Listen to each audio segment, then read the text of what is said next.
Trump এবং মোদির বৈঠক গতকাল থেকে ভীষণ রকম আলোচনায়। একই সাথে ডক্টর মোহাম্মদ ইউনূসের সাথে এলন মাস্কের ভার্চুয়ালি কন্ট্যাক্ট হয়েছে। দুটার সংবাদে একটা ভারসাম্য আছে, দুই দেশের সাথে একটা ভারসাম্যের জায়গা আছে। এবং আপনারা দেখবে অনেকেই বলার চেষ্টা করছে যে ভারতের পক্ষে আমেরিকা অবস্থান নিল কিনা বাংলাদেশ ইস্যুতে।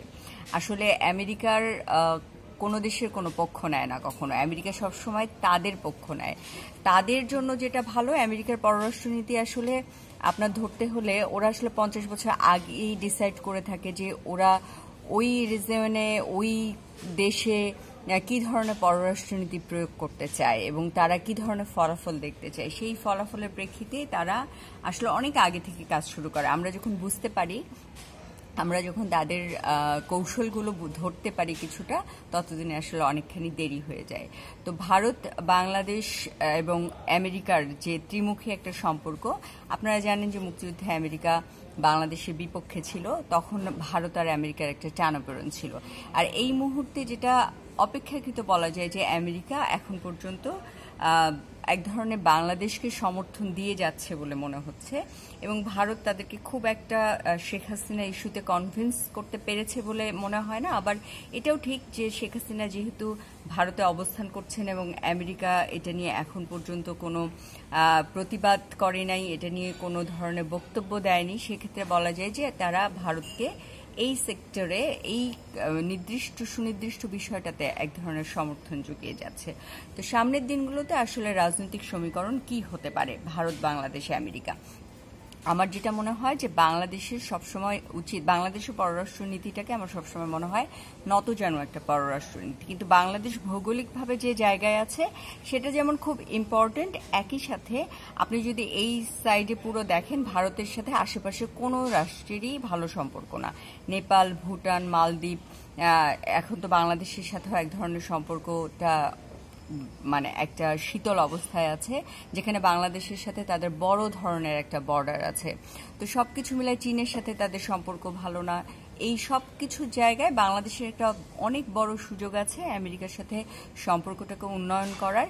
বাংলাদেশ ছোট রাষ্ট্র বলে মনটাকে ছোট করে রাখার কিছু নাই। পৃথিবীতে অনেক ছোট ছোট রাষ্ট্র খুবই গুরুত্বপূর্ণ অবস্থানের মধ্যে আছে তাদের পররাষ্ট্র নীতির কারণে,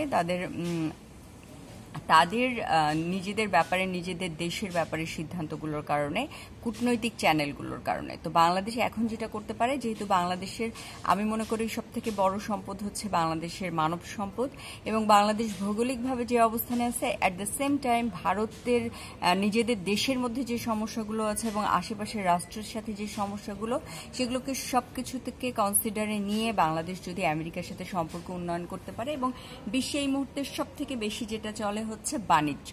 তো বাণিজ্য সম্পর্কটাকে যদি একটা জায়গায় নিয়ে যাওয়া যায়, আরও উন্নত করা যায়, এবং আমেরিকাকে নয় শুধু বিশ্বকে বোঝানো যায় যে বাংলাদেশ বিশ্বের জন্য খুবই গুরুত্বপূর্ণ একটা রাষ্ট্র, তাহলে কিন্তু বাংলাদেশের যে ইনসিকিউরিটিগুলো আছে সেই ইনসিকিউরিটিগুলো কমে আসবে, এবং বাংলাদেশের মধ্যে যে হীনমন্যতা কাজ করে ছোট রাষ্ট্র হিসেবে, সেটাও চলে যাবে। সেক্ষেত্রে আমি বলবো যে যেন পররাষ্ট্র নীতি নয়, বাংলাদেশকে আসলে এমন একটা জায়গায় যেতে হবে, নিজেদেরকে আপগ্রেড করতে হবে, নিজেরা যে গুরুত্বপূর্ণ, বাংলাদেশে কি কি আছে সম্পদ, কি কি কারণে তারা গুরুত্বপূর্ণ বিশ্বের কাছে, সেটাকে তুলে ধরতে হবে, সেদিকে নজর দিতে হবে।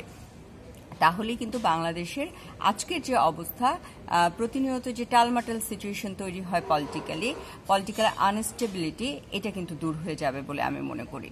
তো ভবিষ্যতের যারা রাজনীতির নেতৃত্বে দিবেন, পররাষ্ট্রনীতি নির্ধারণ করবেন, আমি আশা করব তারা এইটার দিকে নজর রাখবেন। এবং সব থেকে আশার বিষয় হচ্ছে এলন মাস্ক যদি ডক্টর ইউনূসের সাথে কথা বলে থাকেন এবং সেখান থেকে যদি পজিটিভ কিছু ইউনূস তাকে কনভিন্স করতে পারে বাংলাদেশ ইস্যুতে, সেটা নিঃসন্দেহে বাংলাদেশের উন্নতির জন্য অনেক ভালো হবে।